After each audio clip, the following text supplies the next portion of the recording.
കൊച്ചിയിൽ പോലീസ് കസ്റ്റഡിയിൽ നിന്ന് ചാടിപ്പോയ പ്രതികളിൽ ഒരാൾ പിടിയിൽ. സൂരജ് എന്നയാളാണ് പിടിയിലായത്. ഇനിയും ഒരാളെ പിടികൂടാനുണ്ട്.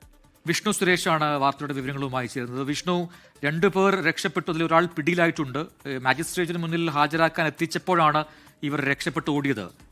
എന്താണ്, ഏത് കേസുമായി ബന്ധപ്പെട്ടാണ് ഇവർ പിടിയിലായത്?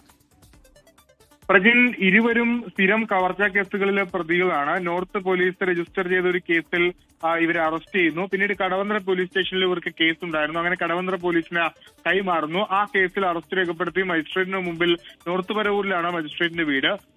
അവിടെ എത്തിച്ച് ഹാജരാക്കി അതിനുശേഷം ഇവർക്ക് ശുചിമുറിയിൽ പോകണമെന്ന് പറയുന്ന ഘട്ടത്തിലാണ് വിലങ്ങൂരി നൽകുന്നത്.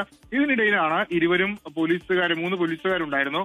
അവരെ തട്ടിമാറ്റി അവിടെ നിന്ന് മജിസ്ട്രേറ്റിന്റെ വീട്ടിൽ നിന്ന് ഓടി രക്ഷപ്പെട്ടത്. വ്യാപകമായ പരിശോധന മുനമ്പൻ ഡിവൈഎസ്പിയുടെയൊക്കെ നേതൃത്വത്തിൽ ആ മേഖല കേന്ദ്രീകരിച്ച് നടത്തിയിരുന്നു. ഇപ്പോൾ ചേന്നമംഗലത്ത് നിന്ന് ഈ ചാടിപ്പോയ പ്രതികളിൽ ആലപ്പുഴ സ്വദേശിയായ സൂരജിനെ പിടികൂടിയിട്ടുണ്ട്. മറ്റൊരാൾ റസലാണ്. റസലിന് വേണ്ടിയുള്ള അന്വേഷണം തെരച്ചിലും വ്യാപകമാക്കിയിട്ടുണ്ട്. പ്രജിത്ത്, ശരി, കടവന്ത്ര പോലീസാണ് ഇരുവരെയും നേരത്തെ കസ്റ്റഡിയിലെടുത്തത്. ഇപ്പോൾ ഒരാളെ പിടികൂടിയിട്ടുണ്ട് എന്ന വാർത്തയാണ് വിഷ്ണു സുരേഷ് പങ്കുവച്ചത്.